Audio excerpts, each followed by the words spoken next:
உலக மக்கள் அனைவருக்கும் வணக்கம். இப்போது நாம் மிதுனம் ராசியின் பங்குனி மாத ராசி பலன்களை பார்ப்போம். குடும்பம் மிகவும் சிக்கனமாக இருக்க வேண்டிய மாதம் இது என கிரகநிலைகள் குறிப்பிடுகின்றன. வருமானத்திற்கு மீறிய செலவுகள் கவலையை அளிக்கும். ஜென்ம ராசியில் செவ்வாய் அமர்ந்திருப்பதால் உஷ்ண சம்பந்தமான உபாதைகள் ஏற்பட்டு எளிய சிகிச்சையினால் குணம் ஏற்படும். தாயின் ஆரோக்கியம் பாதிக்கப்பட்டு மருத்துவ செலவுகள் ஏற்க நேரிடும். குடும்ப பிரச்சனைகள் டென்ஷனை ஏற்படுத்தும். தசாபுக்திகள் உங்களுக்கு அனுகூலமற்று இருந்தால் புதிய கடன்களை கூட ஏற்க நேரிடும். திருமணம் சம்பந்தமான முயற்சிகளில் தடங்கல்கள் ஏற்படும். தவறான வரனை நிச்சயித்து விடக்கூடும் என்பதையும் கிரகநிலைகள் எடுத்து காட்டுகின்றன. பழைய கடன்கள் கவலையை அளிக்கும்.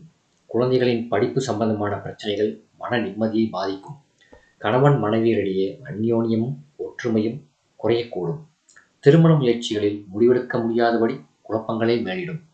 உத்தியோகம் ஜீவனஸ்தானத்தில் ராகுவும் பாக்கியஸ்தானத்தில் சனி பகவானும் அமர்ந்திருப்பதால் பணிச்சுமை சக்திக்கு மீறியதாக இருக்கும்.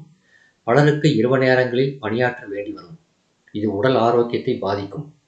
புதிதாக வேலைக்கு முயற்சித்து வரும் மிதுன ராசியினருக்கு தடங்கல்களும் தாமதமும் ஏற்பட்டு கவலையை அளிக்கும். மனதிற்கு முழுமையான திருப்தி அளிக்காது. பணி கிடைக்கக்கூடும் என்பதையும் கிரகநிலைகள் குறிப்பிட்டு காட்டுகின்றன. அலுவலகத்தில் உயரதிகாரிகளின் கண்டிப்பு வெறுப்பையும் கவலையையும் ஏற்படுத்தும். பலருக்கு விருப்பத்திற்கு மாறான இடமாற்றம் ஏற்படக்கூடும். எத்தகைய சூழ்நிலையிலும் உணர்ச்சி வசப்படாமல் பொறுமையுடன் இருப்பது நல்லது. தொழில் மற்றும் வியாபாரம் ஜென்மராசியில் செவ்வாயும் சுகஸ்தானத்தில் கேதுவும் ஜீவனஸ்தானத்தில் ராகுவும் பாகிஸ்தானத்தில் சனி பகவானும் சஞ்சரிப்பது சந்தையில் மிக கடினமான போட்டிகளை நீங்கள் சமாளிக்க நேரிடும் என்பதை எடுத்து காட்டுகிறது. மேலும் உங்கள் பொருள்களுக்கு நியாயமான விலை கிடைப்பதும் சற்று கடினம்தான். புதிய முதலீடுகளை கண்டிப்பாக தவிர்க்க வேண்டும்.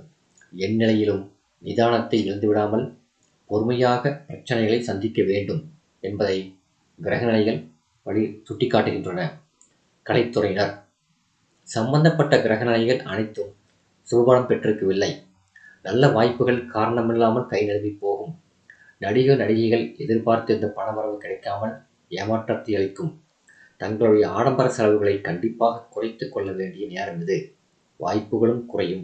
மக்களிடையே செல்வாக்கும் பாதிக்கப்படக்கூடும். ஒரு சிலருக்கு வீண் கெட்ட பெயர் ஏற்படுவதற்கும் சாத்தியக்கூறு உள்ளது.